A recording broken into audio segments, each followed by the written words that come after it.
दिनको समयमा निकै व्यस्त देखिने ललितपुरको चक्रपथ क्षेत्र अब रातको समयमा पनि झलमल्ल देखिन थालेको छ। विशेष गरी बालकुमारी पुलदेखि बल्खुसम्मको करिब 7.9 किलोमिटर सडक खण्ड रात परेपछि सडकमा पर्याप्त प्रकाश नहुँदा सवारी चालकदेखि पैदल यात्रीसम्मले विभिन्न समस्या सामना गर्नुपर्ने अवस्था थियो। तर अब यही सडक खण्डमा अत्याधुनिक सडक बत्ती सञ्चालनमा आएपछि रातको यात्रा केही सहज र सुरक्षित बन्ने अपेक्षा गरिएको छ।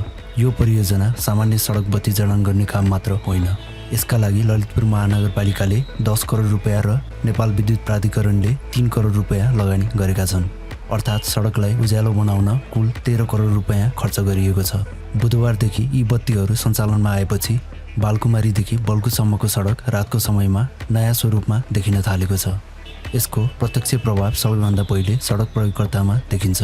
पर्याप्त प्रकाश नहुँदा राति सवारी चलाउने चालकलाई सडक र आसपासको अवस्था बुझ्न सजिलो हुन्छ। पैदल यात्रीका लागि पनि सडक पार गर्न तथा हिँडडुल गर्न सहज हुन्छ। साथै सडक क्षेत्रमा हुने सम्भावित दुर्घटना र अन्य जोखिम कम गर्न पनि पर्याप्त प्रकाशले भूमिका खेल्न सक्छ। तर यो परियोजनाको अर्को रोचक पक्ष पनि छ। ललितपुरको सडक अब जमिनबाट मात्र सुन्दर देखिने छैन।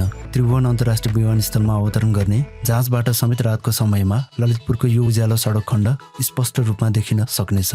अर्थात् काठमाडौँ उपत्यकामा राति विमानबाट हेर्दा देखिने उज्यालो सहरको दृश्यमा ललितपुरको यो सडकले पनि थप आकर्षण दिनेछ।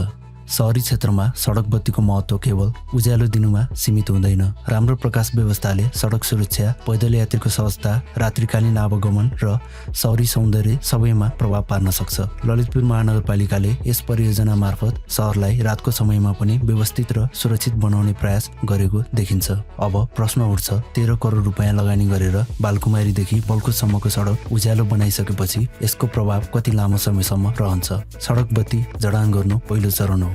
यसको नियमित मर्मत सम्भार, विद्युत व्यवस्थापन र प्रभावकारी सञ्चालनलाई निरन्तरता दिन सकियो भने मात्र यो लगानी दीर्घकालीन रूपमा उपयोगी बन्न सक्छ। तर अहिलेका लागि भने ललितपुरको यो 7.9 किलोमिटर सडक खण्डले रातको समयमा नयाँ पहिचान पाएको छ। बालकुमारीदेखि बल्खुसम्म अब यो सडक केवल यात्राको बाटो मात्र होइन, रातमा ललितपुरको उज्यालो पहिचान बढ्ने दिशामा अघि बढेको छ।